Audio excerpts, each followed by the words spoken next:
నేను రీసెంట్‌గా నిన్ననే కమల్ హాసన్ ఒక సినిమా ఫంక్షన్‌లో తమిళ భాష నుంచి కన్నడ భాష పుట్టింది అంటూ చెప్పారు. అదేమి వివాదం చేసేంత పెద్దదేం కాదు కానీ, ఇంకే సమస్య మార్కెట్‌లో లేకపోతే కనుక దాన్ని మీడియా చక్కగా వివాదం చేసుకుంటుంది. ఇంకేవో టాపిక్ ఉంటే డైవర్ట్ అవుతుంది. పాయింట్ అది కాదు. తమిళం నుంచి కన్నడం పుట్టిందా? అసలు ఏ భాష నుంచి ఏ భాష పుట్టింది?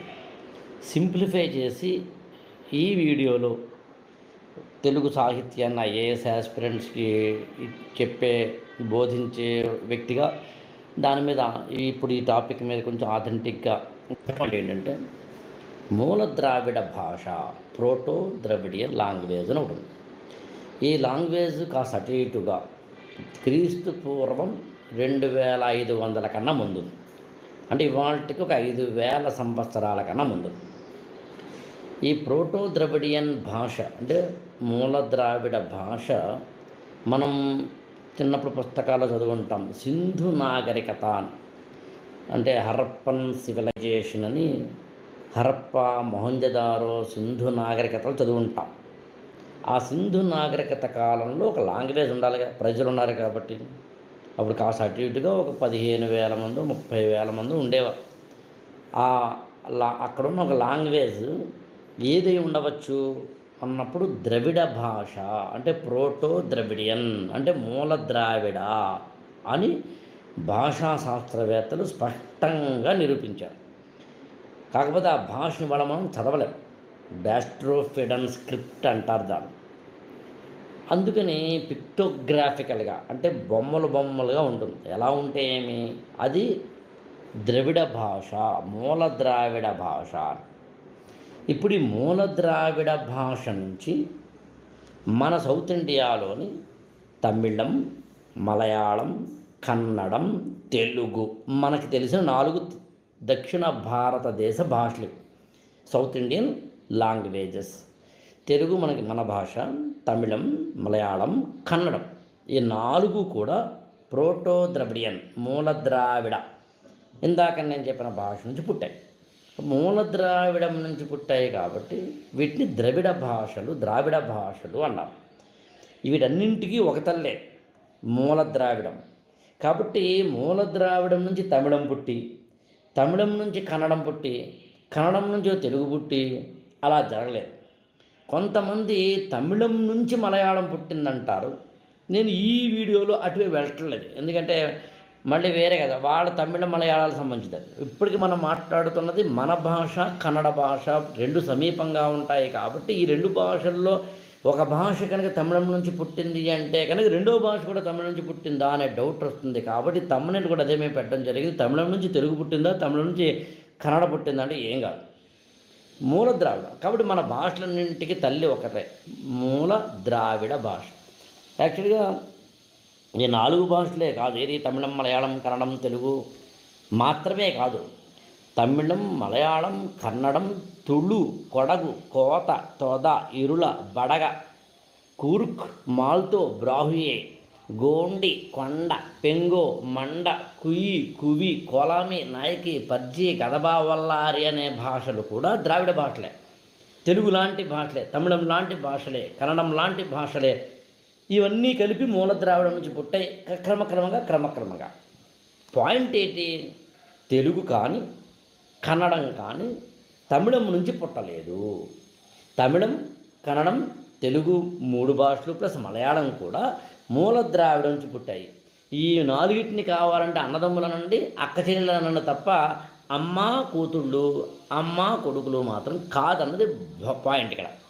సరే, కమల్ హాసన్ గారు ఎందుకు అలా అన్నారు అనేది ఇక్కడ మనకి చర్చనీయాంశం కాదు.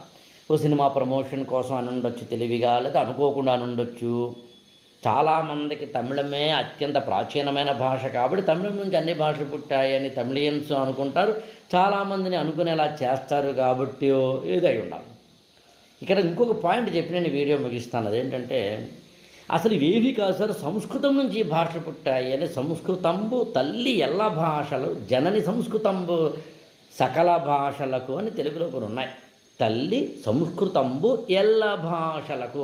అన్ని భాషలకి అంటే తెలుగు, తమిళం, మలయాళం, కన్నడం, తొడు, కొడుగు, కొత, తొద లాంటి భాషలు కానీ, మరాఠీ కానీ, గుజరాతీ కానీ, పంజాబీ కానీ, కశ్మీరీ కానీ, బిహారీ కానీ, బెంగాలీ కానీ, ఒడిషా అంటే ఒరియా భాష కానీ, హిందీ కానీ, ఖరీబోలి కానీ, మైథిలి కానీ, మాగధి కానీ, అర్ధమాగధి కానీ, శౌరసేని కానీ, ఇవన్నీ ప్రాకృతం కానీ, పాళి కానీ, పైశాచీ కానీ, ఇవన్నీ తెలుగు లాంటి ఇతర భాషలు భారతదేశంలో ఉన్నవి.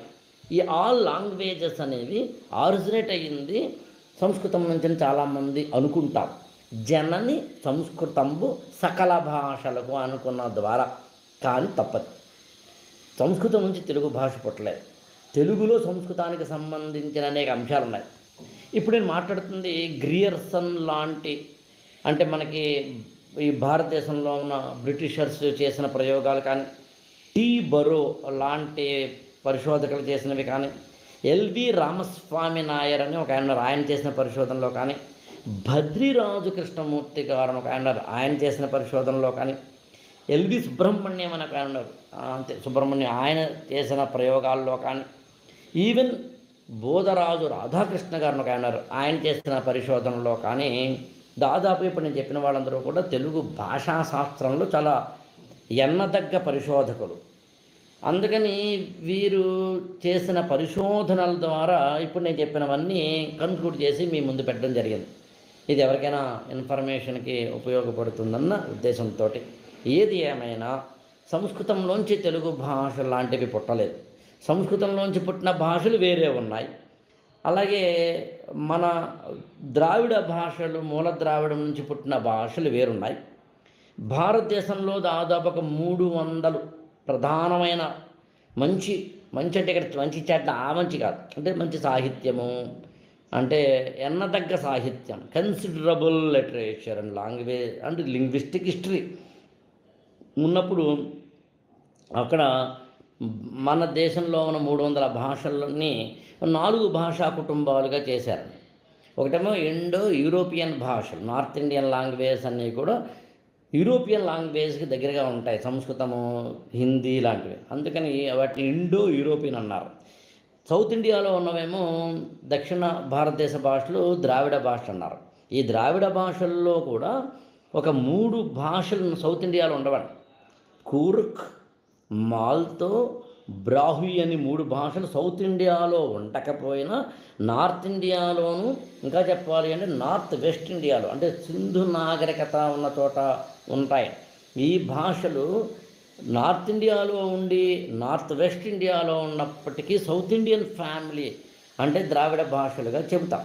ఇంకా మిగిలిన ఇటువైపు వస్తే సైనో టిబెటన్ లాంగ్వేజ్ అని మన నార్త్ ఈస్ట్లో ఉన్న సిక్కిము, అరుణాచల్ ప్రదేశ్ లాంటి వాటిల్లో ఉండేవి. అలాగే ఇటువైపు మీకు వస్తే కనుక కొన్ని భాషలు ఉంటాయండి, ఆస్ట్రో ఏసియాటిక్ లేదా ముండేరియన్ భాషలని చిన్న చిన్న ప్యాకెట్స్లో నార్త్ ఇండియాలో ఉత్తరప్రదేశ్, మధ్యప్రదేశ్, జార్ఖండ్ అలాంటి చిన్న చిన్న ప్రాంతాల్లో బుజ్జి లాంగ్వేజ్ ఉన్నాయి. పాయింట్ అలా ఏంటంటే ఏ భాష నుంచి ఏ భాష పుట్టింది అని తన్నుకు చావడం కన్నా, మా భాష కన్నా మీ భాష చిన్నది అని చెప్పి మన సంస్కారాలను చిన్నబుచ్చుకోవడం కన్నా, ఎదుటి భాషని గౌరవించి మన భాషను గౌరవింపచేసుకొని మన భాషలోని మాధుర్యాలను తెలుసుకొని ఎదుటివారి భాషలో ఉన్న మాధుర్యాలను అర్థం చేసుకొని, ఏ భాష అయితేనేంటి, భాషలు ఎన్నైనా భావ ప్రకటనలు ఒకటే, మనుషులు ఎన్నైనా మనసుల తీరు ఒక్కటే, యాసలు వేరైనా భాషలు ఒకటే. ఇలా అర్థం చేసుకుంటూ వెళితే నాకు తెలిసి భాషాపరమైన సమస్యలు, భాషాపరమైన అహంకారాలు ఉంటాయని నేను అనుకోను.